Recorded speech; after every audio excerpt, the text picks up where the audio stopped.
Joining me in the studio today to talk more about cultural landscapes is Tim Thomas, a local fisheries historian and director of Monterey Cannery Row Tours. Welcome to your sanctuary, Tim. Thank you. So what brought people to Monterey Bay?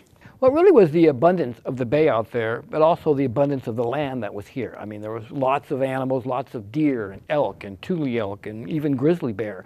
And of course, the forests were really important to those ships and to those sailors. Yeah, so we know Monterey Bay has an abundance of wildlife.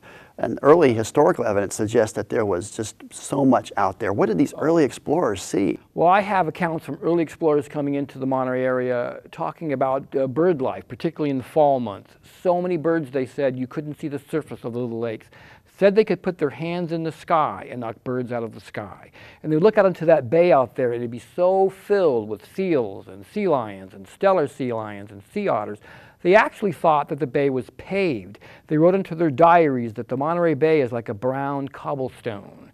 In certain times of the year, waves would crash up onto the beach, pouring fish onto the beach. That's how abundant it was out there. I have accounts from early sport fishermen coming into the area in the 1890s, especially in the spring and summer months, talking about salmon runs. So many salmon, they said, that they were actually pushing anchovies onto the beach at Carmel. Wow, that's amazing.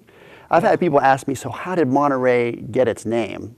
And I couldn't answer the question, but I bet you can. How did Monterey get its name? Well, Monterey gets its name from a guy named Sebastian Vizcaino. Vizcaino was on a mission from Spain in 1602 to sail along the California coast to find safe ports for those big galleons that were returning from the Philippines. And he sailed into this harbor in December of 1602. It had to have been an absolutely beautiful day. I mean, he would have missed this place altogether. And he was camped up on the hill, that will be called Presidio Hill, above the Monterey Wharf. Spent a couple of weeks here. Loved this place. And he named it after his sponsor, the Count de Monterey, which I thought was pretty smart on his part, because in those days you're supposed to name any newly discovered land after a saint, San Diego, right? But no, he named it after a guy that was paying his bills. He wanted to settle Monterey then, wanted to be named governor. But Spain had other issues. They had some financial issues, they had some war issues, so they backed off a little bit. In fact, it took them another 170 years to get back here. But I always think about the native people here at that time, the Rumsian people. I just imagine what it must have been like for them. I mean, to wake up one morning and walk out of your little tule house and look out onto that bay and see this giant ship out there the size of a whale. I mean, it would be like having a UFO landing in your backyard. I mean, literally, that's what it'd be like for them. But they had this story they used to tell about a whale that swallowed a man. And the story goes, this whale was swimming from Southern California to Monterey. When it passed Santa Barbara, it swallowed this man.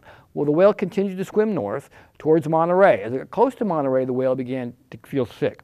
The closer to Monterey it got, the sicker he got. Finally, the whale comes into Monterey Harbor and is feeling so sick that he spits the man out onto the beach near the Monterey Wharf.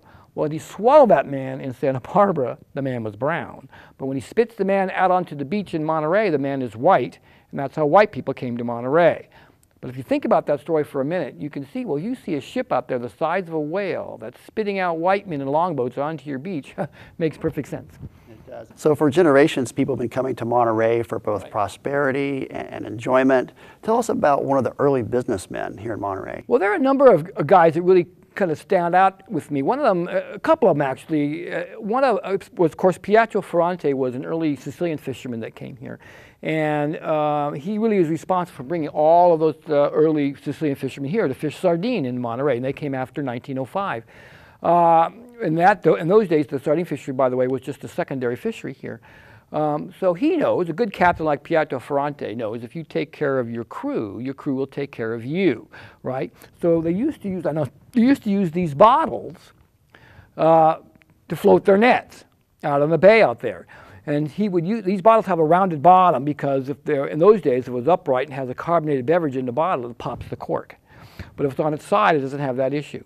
So he'd fill these bottles with beer, and they'd use them to float their nets out of the cold water of the Monterey Bay. And then when they're all done fishing, they'll pull off the floats. Everybody had cold beer.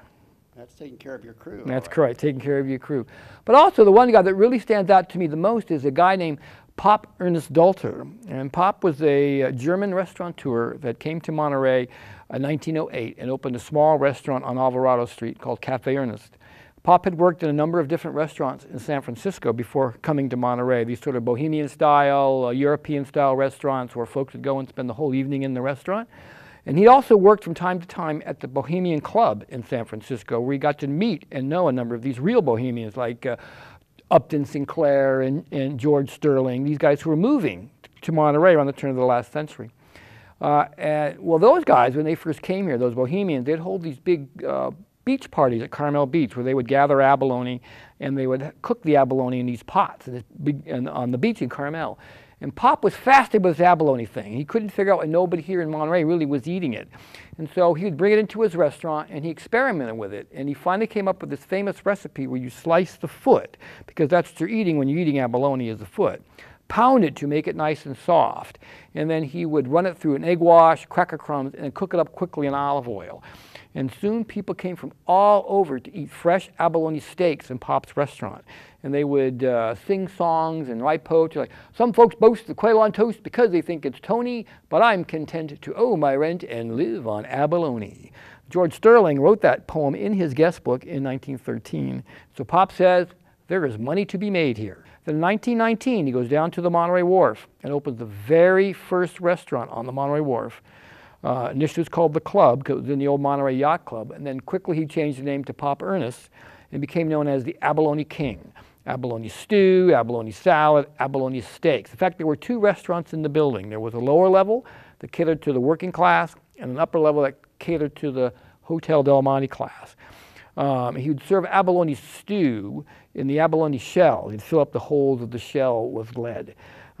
He had his own abalone dive crew, mostly Japanese, and they would dive abalone for Pop. And because of Pop, and because of that recipe that he developed in 1908, by 1920, there were 9 full-time abalone companies operating off the Monterey Wharf, all Japanese.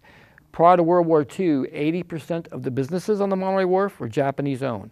Fish markets, abalone processors. And in 1929, the abalone industry brought into the state of California almost $1 million in revenue from abalone.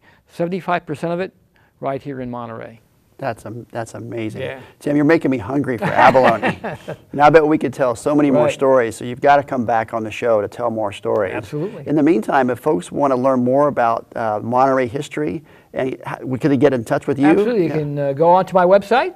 I do walking tours of Cannery Row and the waterfront. I do walking tours of just on abalone itself and all kinds of different things. Just go to the website, you can see. What is the website again? It's Monterey Waterfront CanneryRowTours.com, or they can email me at timsardine@yahoo.com. That's great. Thanks again, Tim. Oh, my pleasure.